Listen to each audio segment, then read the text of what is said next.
The text message arrived at 11:47 p.m. on a Tuesday, and it changed everything. Not the message itself, just a blurry photo of my wife Natalie sitting on her boss's lap at some upscale restaurant, but the fact that it came from my mother-in-law. I should probably back up. My name is Calvin Reed, and until that Tuesday night, I thought I had a pretty good handle on my life. 41 years old, financial analyst for a mid-sized firm in downtown Chicago, married to Natalie for 15 years, living in a nice colonial in Naperville with a 2-car garage and a mortgage that only occasionally kept me awake at night. The American dream, right down to the golden retriever we'd been talking about getting for the past 3 years. The thing about the American dream is that it's a lot like those Instagram photos everyone posts. Looks perfect from the outside, but the lighting's all wrong when you look too close. Natalie had been acting strange for months. New clothes, expensive ones, late nights at the office. Networking events that seemed to happen every other week. She'd started wearing perfume again, something she hadn't done since our honeymoon. When I'd ask about her day, she'd give me these vague answers about big projects and client development. "You wouldn't understand the marketing world, Cal," she'd say, waving her manicured hand dismissively. "It's all about relationships." Relationships, right. The worst part wasn't the lying, it was how stupid she thought I was. I analyze financial data for a living. I notice patterns. I see when numbers don't add up. And Natalie's story had more holes than a mob informant. Take tonight, for instance. She'd left the house at 6, dressed in a black cocktail dress that cost more than my monthly car payment, claiming she had a crucial business dinner with some potential clients from California. "Trent thinks this could be the big break for our department," she'd said, checking her makeup in the hallway mirror. Trent Shepard, her boss. 46 years old, divorced twice, drove a red Maserati, and had the kind of smile that made you want to count your fingers after shaking his hand. "On a Tuesday?" I'd asked. "Business doesn't follow your schedule, Calvin." That stung, but not as much as what came next. After she left, I'd called her parents, Richard and Carol Morrison, the kind of people who still dressed for dinner and thought having money made them classy instead of just rich. I'd suggested they might enjoy trying that new Italian place downtown, Marcello's, the same place Natalie had mentioned for her business dinner. "What a wonderful idea," Carol had said. "We haven't been out in ages." I'd even made their reservation. 8:30, table for 2, perfect view of the main dining room. Now, 3 hours later, I was staring at the photo Carol had sent. Natalie, my wife of 15 years, sitting on Trent Shepard's lap like some college girl at a frat party. Her hand was on his chest. His hand was somewhere I didn't want to think about.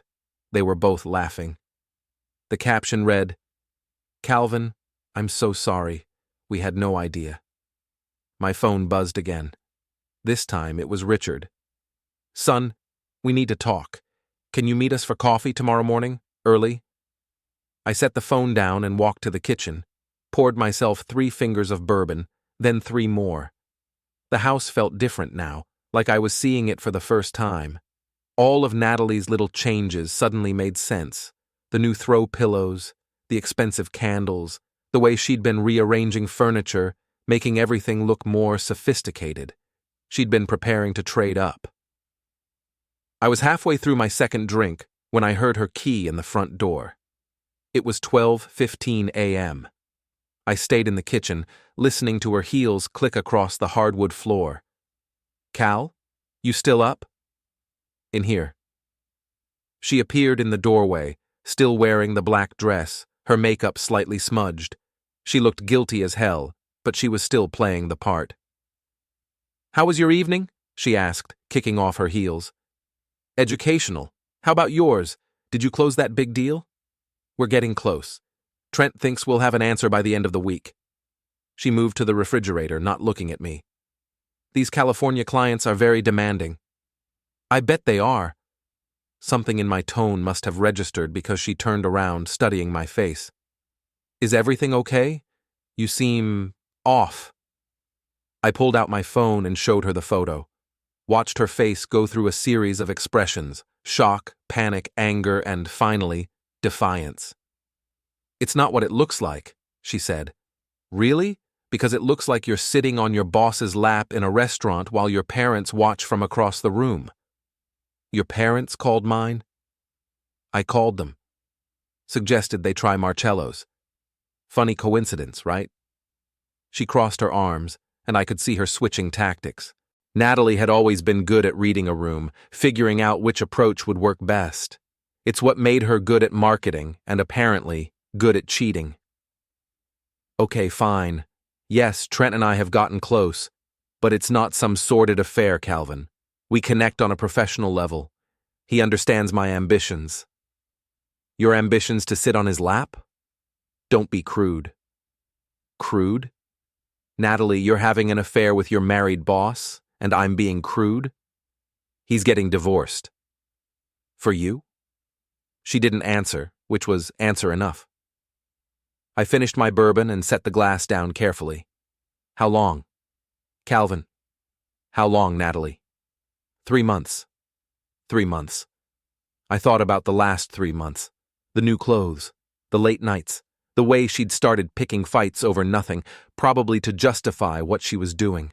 The way she'd stopped touching me, stopped laughing at my jokes, stopped being my wife in any way that mattered.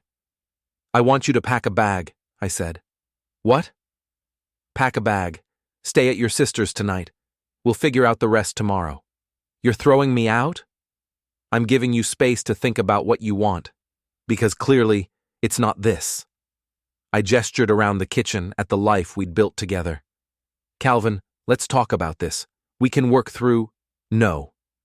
The word came out harder than I'd intended. "We can't. Because this isn't a mistake, Natalie. This isn't a moment of weakness. This is 3 months of lying to my face while you figure out if Trent's a better option than me." She stared at me for a long moment, and I could see her calculating, trying to figure out if there was still a play here, still a way to manage the situation. "Fine," she said finally. "But we're going to talk tomorrow. Really talk." "Sure. Right after I talk to a lawyer." That got her attention. "A lawyer? Did you think I'd just sit here and take it? Did you think I was that pathetic?" She didn't answer, but I could see the truth in her eyes. Yes, she had thought exactly that. She'd thought I was the kind of man who would swallow his pride and pretend nothing happened. The kind of husband who was so grateful to have her that I'd overlook a little adultery. She was wrong. After she left, I sat in the dark kitchen for another hour, thinking, planning. I'd built my career on understanding how systems work, how to find weaknesses and exploit them. Natalie thought she was playing chess while I was playing checkers. She was about to learn otherwise. I met Richard and Carol Morrison at a diner on Route 59 at 7 a.m. sharp. They looked like they'd aged 10 years overnight, which gave me a petty satisfaction I probably should have felt guilty about. "Calvin," Richard said, standing to shake my hand, "I can't tell you how sorry we are." "Sit down, Richard, let's talk." Carol had been crying. Her makeup was perfect, it always was, but her eyes were red and puffy. "We had no idea," she said. "If we'd known what she was doing—" "You would have what? Stopped her?" "We raised her better than this," Richard said. "This isn't the daughter we know." I almost laughed. This was exactly the daughter they'd raised. Entitled, selfish, convinced that the world owed her whatever she wanted. They'd just never seen it directed at them before. "What are you going to do?" Carol asked. "I'm going to divorce her, but first, I'm going to make sure everyone knows exactly what kind of person she is." Richard frowned. "Son, I understand you're angry, but maybe what? Maybe I should be discreet? Maybe I should protect her reputation?" I leaned forward. "She's been lying to all of us for 3 months. She's been making me look like a fool in front of our friends, her co-workers, everyone. Discretion is off the table." "What do you need from us?" Carol asked quietly. "I need you to tell the truth. When people ask what happened to our marriage, I need you to tell them the truth." They both nodded. It wasn't much, but it was a start. After breakfast, I drove to my office and called in sick. Then I called my best friend Jules Martinez. Jules was an ex-cop who now worked private security, and he had the kind of practical cynicism that I needed right now. "You sound like shit," he said when he answered. "Natalie's cheating." "With who?" "Her boss, guy named Trent Shepard." "The one with the Maserati? I told you that guy was a sleaze." "You were right." "I'm always right. What do you need?" "Help. I want to document everything before I file for divorce." "Smart. Meet me at Murphy's in an hour." Murphy's was a dive bar that served decent burgers and minded its own business. Jules was already there when I arrived, nursing a beer and looking like he'd rather be anywhere else. "So," he said, "how bad is it?" I showed him the photo from Carol. Then I pulled out my laptop and showed him what I'd found that morning. Credit card statements showing expensive dinners for two.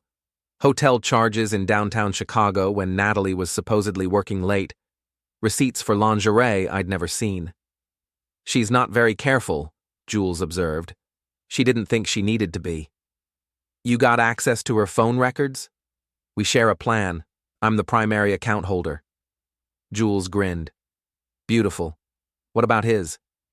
"Working on it, but I've got something better." I pulled out a business card.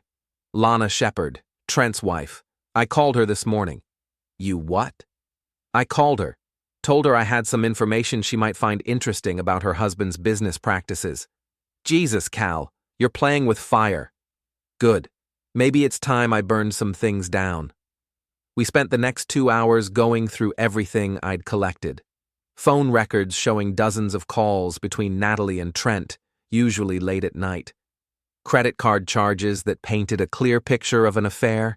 Even some social media posts that, when you knew what to look for, were obviously coded messages. "This is enough for a divorce," Jules said. "But you want more than that, don't you?" "I want them both to lose everything.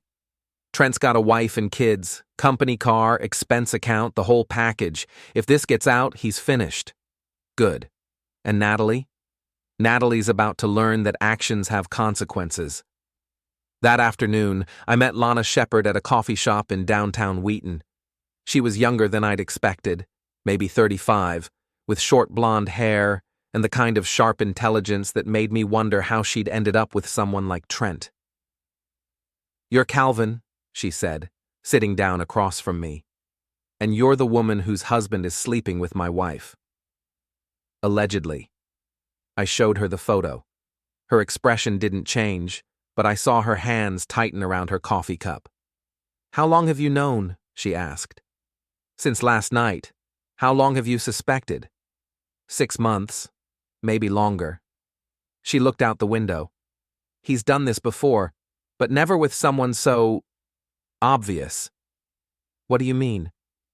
"Your wife isn't very subtle. She's been calling the house, leaving messages about work projects. She sent him a birthday card last month. To our house." "What did it say?" "Thanks for making work so much more exciting. Signed with a heart." I almost felt bad for Natalie. Almost. "What do you want to do about it?" I asked. Lana smiled, and it wasn't a nice smile. "I want to destroy them both." We talked for another hour, sharing information and planning our next moves. Lana had been gathering evidence for months, waiting for the right moment to act. She had photos, receipts, even recordings of phone calls. Between the two of us, we had enough ammunition to end both their careers and their reputations. "There's a company party next Friday," Lana said. "Annual awards dinner. 500 people, including all the senior management." "Will they both be there?" "Trent's receiving an award for outstanding leadership. Natalie will be there as his assistant." "Perfect." That evening, I went home and waited for Natalie. She came in around 8, looking nervous but trying to play it cool. "How was your day?" she asked. "Productive. I had lunch with your parents." She froze. "What did you tell them?" "The truth. They're pretty disappointed in you." "Calvin, We need to talk about this rationally. What happened with Trent is ongoing. I know about the hotel charges, Natalie. I know about the phone calls. I know about the birthday card you sent to his house. Her face went white. You've been spying on me? I've been paying attention. Something I should have done months ago. She sat down heavily in the living room chair, the fight going out of her. What do you want? I want you to quit your job and end this thing with Trent. I can't do that. Why not? Because I love him. There it was. The truth, finally. It should have hurt more than it did, but mostly, I just felt tired. Then we're done, I said. Calvin? No, we're done. I'll file for divorce on Monday. You can stay here until then, but after that, you need to find somewhere else to live. This is my house too. Actually, it's not. It's in my name. The mortgage is in my name. You're not on the deed. I'd never seen her look so shocked. That's impossible. Check the paperwork. You never wanted to deal with the boring legal stuff, remember? You were happy to let me handle all the financial details.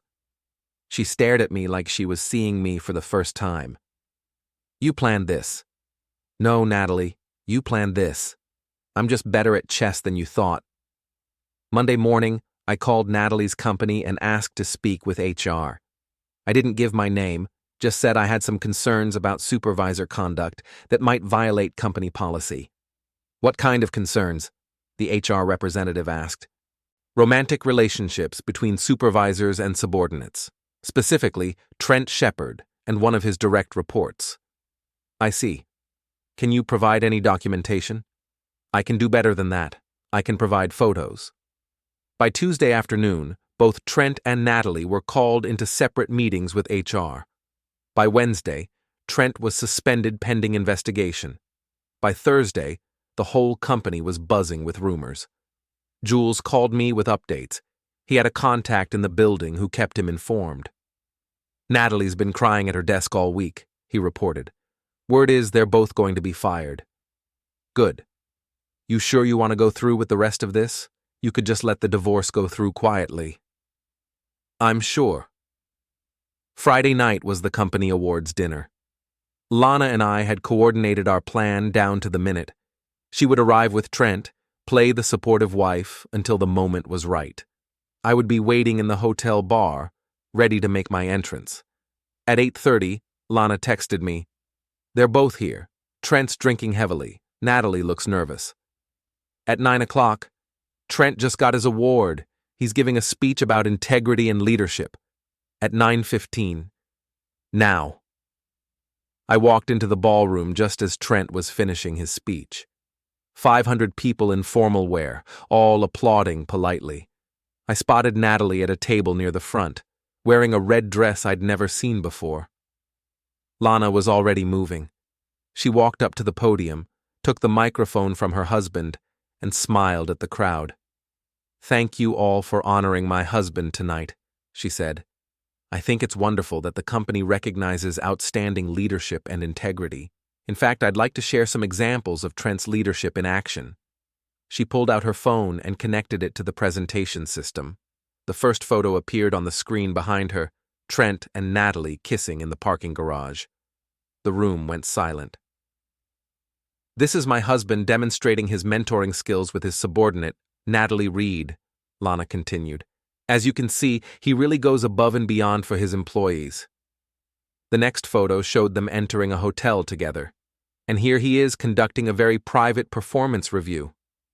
Natalie was on her feet now, trying to get to the door, but the crowd was too thick.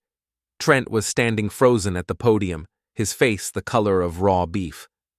I have about 50 more photos, Lana said cheerfully, but I think you get the idea. Ladies and gentlemen, I give you this year's Outstanding Leadership Award winner, my soon-to-be ex-husband, Trent Shepard. She dropped the microphone and walked out. I followed her, leaving behind a room full of shocked executives and one very public scandal. In the parking lot, Lana was laughing. Actually laughing. How do you feel? I asked. Free, she said. For the first time in years, I feel free. We went to a bar across the street and had a drink while the chaos continued in the hotel. Within an hour, videos of Lana's presentation were all over social media. By morning, it would be seen by thousands of people. "What happens now?" I asked. "Now they both lose everything," Lana said.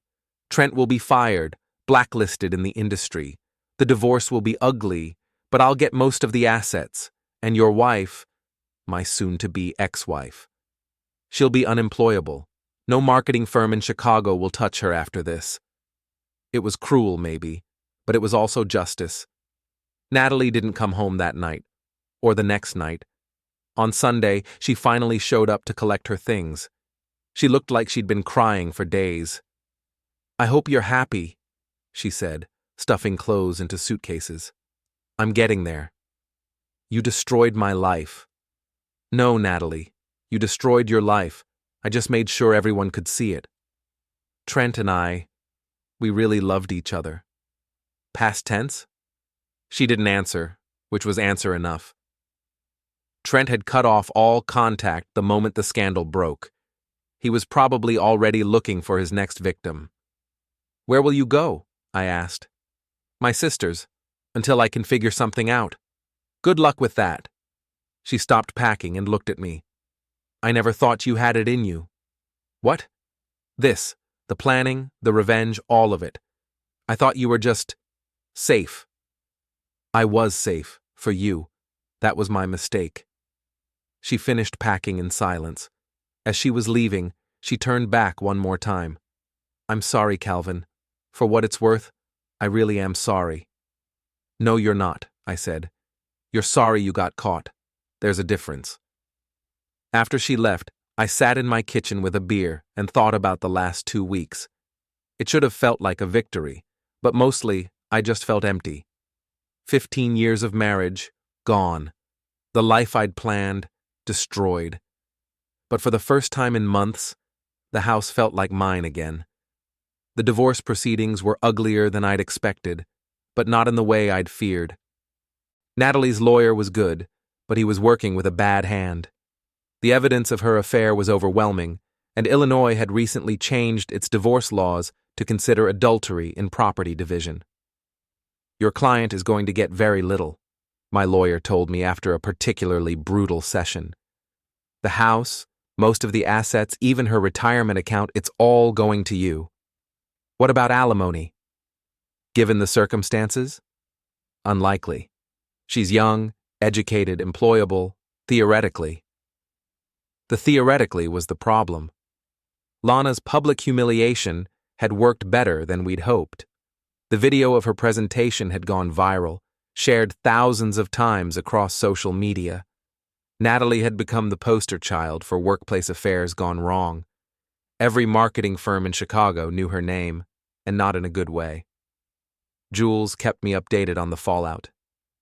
"She's been applying everywhere. No one will even give her an interview." "What about Trent?" "Worse. His wife took him for everything in the divorce. He's living in a studio apartment in Schaumburg, working at a car dealership. Selling cars? Washing them." I should have felt satisfied, but the victory felt hollow. I'd won, but what had I really gained? An empty house and the knowledge that I could be just as ruthless as the people who'd hurt me. That's when Natalie made her last desperate play. It was a Tuesday evening in March, 3 months after the hotel incident. I was working late in my home office when I heard glass breaking downstairs. My first thought was that someone had thrown a rock through a window, but then I heard footsteps. Someone was in my house. I grabbed the baseball bat I kept in the closet and crept downstairs. The front door was still locked, but the window in the den was shattered. Glass covered the carpet, and cold air was streaming in. "Hello, Calvin." I spun around. Natalie was standing in the doorway to the kitchen, holding a crowbar. She looked terrible. Thin, hollow-eyed, wearing clothes that hadn't been washed in days. "What are you doing here?" "I came to get what's mine." "There's nothing here that's yours. The court was very clear about that." "The court doesn't know about the safety deposit box." I'd forgotten about the box we'd opened years ago for important documents. It was in both our names and, technically, she still had access. What safety deposit box? Don't play dumb. The one with the bearer bonds from your father's estate. The ones you never declared in the asset disclosure. She was fishing, but she'd hit close to home. There were some bonds in that box, inherited from my father years before I'd met Natalie. They weren't worth much, but she was right. I hadn't declared them in the divorce proceedings. Those bonds are mine, from before we were married. But they're in a joint box, which makes them marital property. What do you want, Natalie? I want the combination to your safe. I know you keep cash in there, and probably more bonds. I want what I'm owed. You're not owed anything, she raised the crowbar. I'm not leaving empty-handed, Calvin.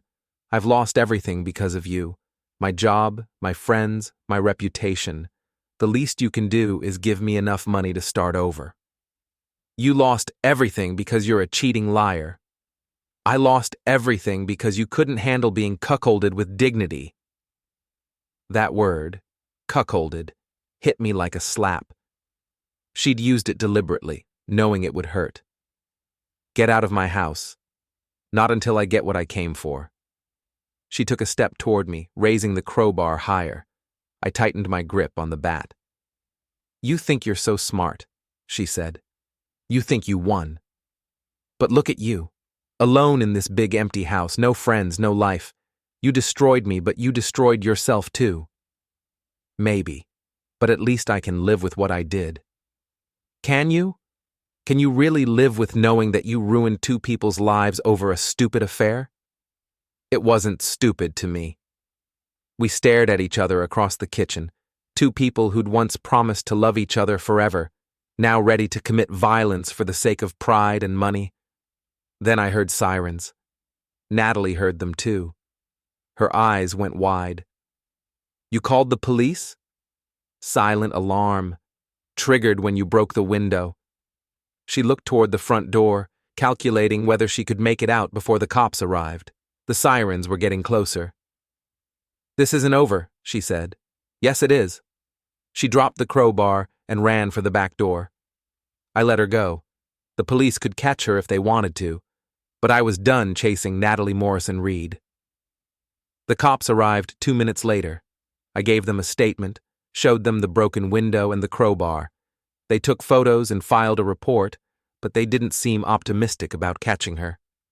Domestic situations, one of the officers said. They get messy. Tell me about it. After they left, I called a glass repair service and spent the evening cleaning up broken glass and thinking about what Natalie had said. Maybe she was right.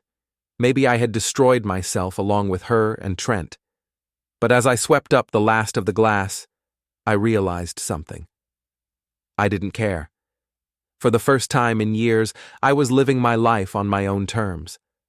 I wasn't trying to make anyone else happy, wasn't walking on eggshells, wasn't pretending to be someone I wasn't.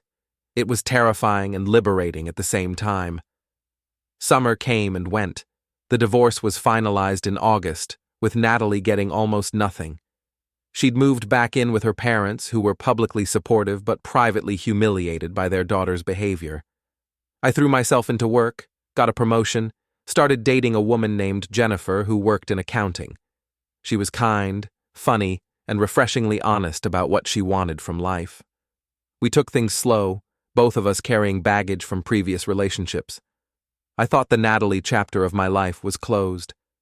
I was wrong. It was a cold Friday evening in October when she showed up at my office. I was working late, trying to finish a quarterly report, when security called. Mr. Reed, there's a woman here to see you, says she's your wife. Ex-wife. Send her up. She looked better than she had during the break-in. Clean clothes, styled hair, makeup. But there was something desperate in her eyes that makeup couldn't hide. Hello, Calvin. Natalie. What do you want? I want to talk. Really talk, this time. We've said everything we need to say. Please, 5 minutes. Against my better judgment, I let her into my office. She sat down across from my desk, crossing her legs and trying to look casual. I've been thinking about us, she said. about what we had. What we had is over. Is it? Because I've been watching you, Calvin. You're not happy. I'm fine. You're alone. That woman you're seeing, Jennifer, she's not right for you. She's too simple, too ordinary. You need someone who challenges you. Someone like you? Someone like me. I stared at her, wondering if she was serious. Natalie, you cheated on me. You humiliated me. You tried to rob me. What exactly do you think we have to talk about? I made mistakes, but so did you. The way you handled the divorce, the public humiliation, that wasn't the man I married. No, it wasn't. The man you married was a pushover. A doormat. Someone you could walk all over while you figured out if you could do better. That's not true. It's completely true. And you know what? I like this version of me better. She leaned forward and I could smell her perfume, the same expensive scent she'd worn during her affair. I know you're still angry, but underneath all that anger, you still love me. I can see it. What you're seeing is contempt. Calvin, no. You want to know what I see when I look at you? I see a woman who threw away 15 years of marriage for a middle-aged car salesman who dumped her the moment things got complicated. I see someone so narcissistic that she thinks she can walk back into my life and I'll just forget everything that happened. Her composure cracked. I'm trying to apologize. No, you're trying to manipulate me. Again. It's what you do. Fine. She stood up, and the mask slipped completely. You want to play hardball? I know things about your business dealings that could ruin you. That consulting work you did for Morrison Industries, my father's company, there were some irregularities in those contracts. What kind of irregularities? The kind that might interest the IRS. I felt a chill run down my spine. She was talking about some freelance work I'd done years ago, helping her father's company restructure some debt. Everything had been legal, but there were some gray areas that could look bad if taken out of context. You're threatening me? I'm trying to save our marriage. Our marriage is over. Has been for a year. Then I guess I'll have to call my contact at the IRS. See what they think about those consulting fees you never properly reported. She was bluffing. Had to be. But there was something in her eyes that made me wonder. Get out of my office. Think about it, Calvin. We could start over. Move somewhere new, where nobody knows what happened. I've learned from my mistakes. Your mistake was getting caught. That's the only thing you've learned. She stared at me for a long moment, then smiled. It was the coldest smile I'd ever seen. You'll regret this, she said. I already regret it. I regret ever meeting you. After she left, I sat in my office for another hour, thinking. The IRS threat was probably empty, but probably wasn't good enough. I needed to know for sure. I called Jules. She's getting desperate, he said after I told him about the visit. Desperate people do stupid things. Can you find out if she's actually contacted the IRS? I can make some calls. But Cal, even if she has, you're clean, right? Everything was legal? Legal, yes, but complicated. The kind of complicated that could cost me months and thousands of dollars in legal fees to sort out. So what do you want to do? I want to end this. Permanently. What do you mean? I mean, I want her to understand that if she comes after me, I'll destroy what's left of her life. How? I thought about it. Natalie had one thing left that mattered to her, her parents' approval. They'd taken her back after the scandal, given her a place to live, helped her try to rebuild her life. It was the only support system she had left. Her parents don't know everything, I said. They know about the affair, but they don't know about the financial stuff. The credit cards she maxed out, the money she stole from our joint account to pay for hotel rooms. You want to tell them? I want to do more than that. I want to show them exactly who their daughter really is. The next morning, I drove to the Morrison house in Hinsdale. It was a massive colonial on 2 acres, the kind of place that screamed old money and older values. Richard answered the door in a golf shirt and khakis, looking like he'd stepped out of a country club catalog. "Calvin, this is unexpected. I need to talk to you and Carol about Natalie." He invited me in, and we sat in their formal living room while Carol served coffee in china cups that probably cost more than most people's monthly salary. "How can we help you?" Carol asked. I pulled out a folder full of documents, bank statements, credit card bills, hotel receipts, everything I'd gathered during the divorce proceedings. "I wanted you to see the full scope of what Natalie did," I said. "Not just the affair, but the financial fraud."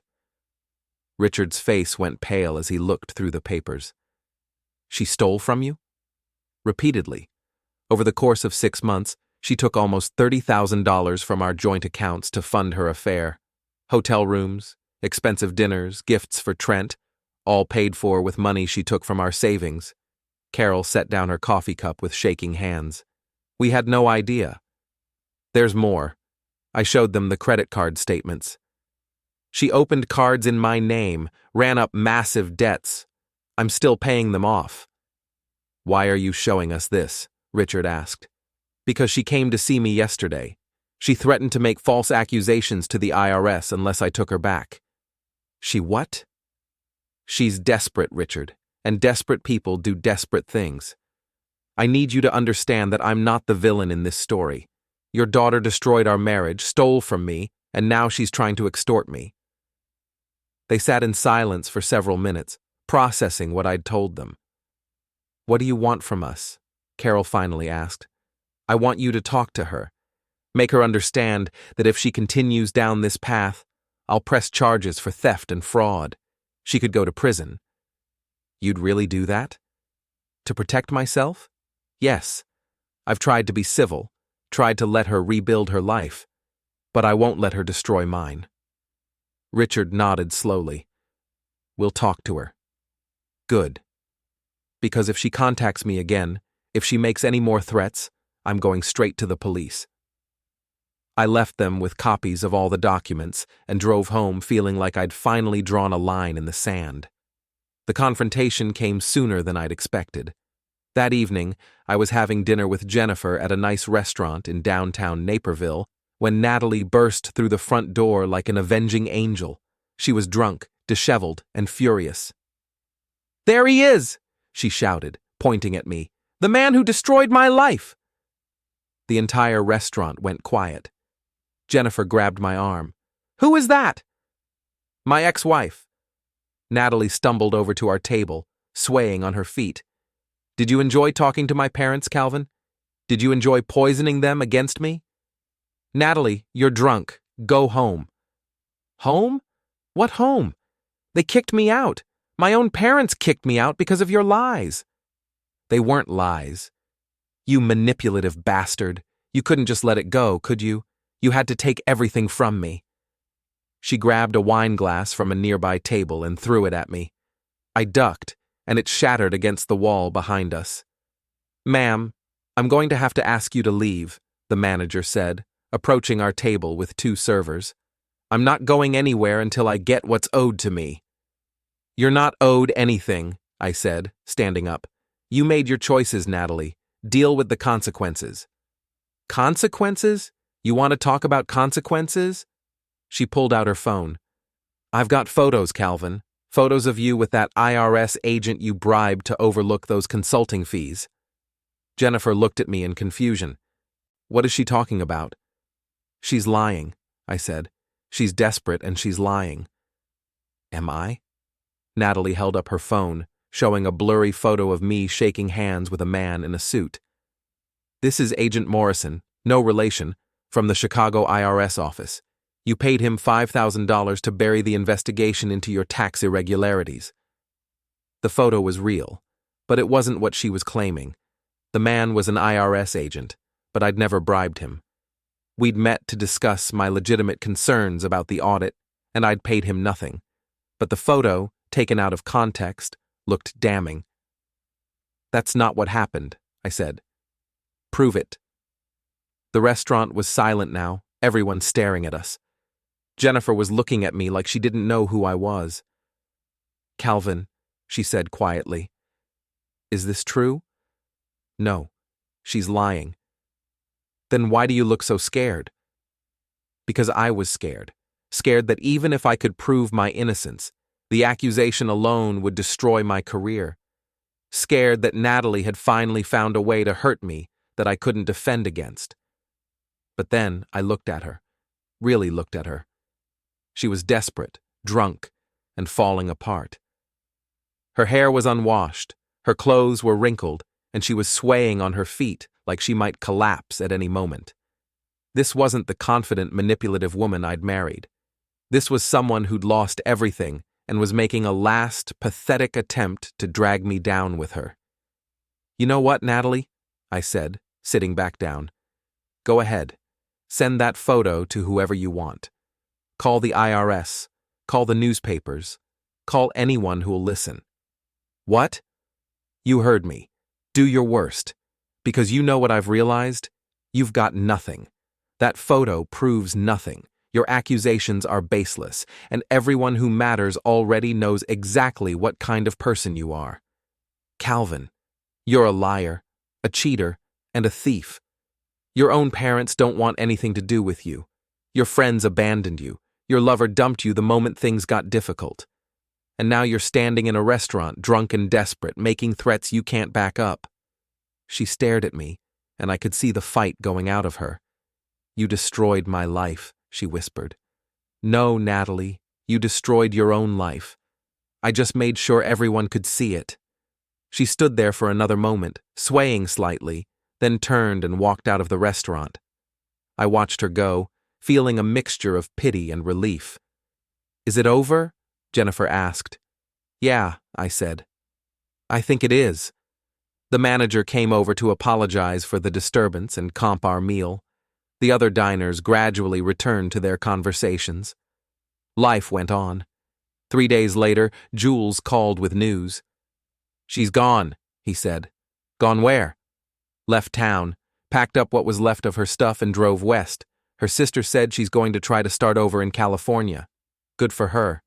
You don't sound surprised." "I'm not. She finally realized she'd lost." "And you?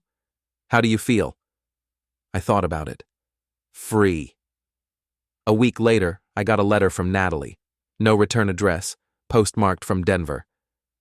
"Calvin," it read, "you were right about everything. I destroyed my own life, and I tried to destroy yours because I couldn't accept responsibility for what I'd done. I'm sorry for the pain I caused you, and I hope you can find happiness with someone who deserves you. I won't contact you again. N." I read the letter twice, then threw it away. That evening, Jennifer and I went for a walk around the neighborhood. It was a beautiful October night, cool and clear, with the smell of burning leaves in the air. "Do you think she meant it?" Jennifer asked. "The apology?" "Maybe, but it doesn't matter." "Why not?" "Because I'm done looking backward. I spent too many years trying to figure out what Natalie wanted, what would make her happy, what I could do to fix our problems. I'm not going to spend any more time analyzing her motives or trying to understand her psychology. So, what are you going to do?" I stopped walking and looked at her. Jennifer was everything Natalie wasn't. Honest, straightforward, genuinely kind. She didn't play games or manipulate people. She said what she meant and meant what she said. "I'm going to focus on the future," I said, "starting right now." I kissed her there on the sidewalk, under the streetlights, with the autumn wind blowing leaves around our feet. For the first time in years, I felt like myself again. 6 months later, Trent Shepard was arrested for embezzling money from the car dealership where he worked. He'd been skimming from customer payments, probably to fund another affair with another naive woman who thought he was her ticket to a better life. He got 3 years in prison. Natalie never contacted me again. I heard through mutual acquaintances that she'd found work at a small marketing firm in Phoenix, using her maiden name and a carefully edited version of her employment history. She was apparently doing well, staying out of trouble, keeping her head down. I hoped that was true. Despite everything, I didn't wish her ill. I just wanted her to stay out of my life. As for me, I married Jennifer the following spring in a small ceremony with just our families and closest friends. We honeymooned in Ireland, bought a house in Geneva, and started building the kind of life I'd always wanted but never thought I deserved.